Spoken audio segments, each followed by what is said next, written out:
The Bible's not a book. The Bible's 66 books, 40 different people wrote it. Over 1,500 years, there's never been a book like that in history. Does that make it the Word of God? No. It just means it's worth considering. For hundreds of years, archaeology has used the Old Testament and New to find buildings, to find people, to find civilizations, to find kings that didn't exist or they didn't think they did. And suddenly the Bible said they're there and they dug it up and there it was. Does that make it the Word of God? No. It means it's historically accurate. Real people really existed and really wrote down what they saw. It's worth considering. And then a man showed up one day named Jesus. And he fulfilled all 300 prophecies. That's impossible. We know that the first Greek translation of the Old Testament was done 250 years before Jesus was born.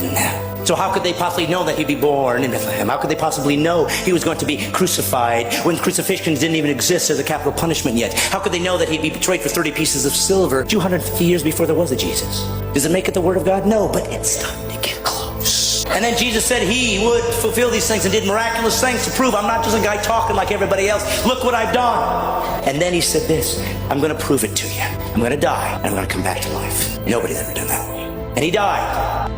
And all those who were with him 3 years ran in fear. And they ran away and they said, I guess we were wrong. And then something happened. Something happened that made all these guys come back and be willing to be martyred for one reason. They said this, I saw him die and I saw him come back. If we all die and there is no God, it's just eternal unconsciousness.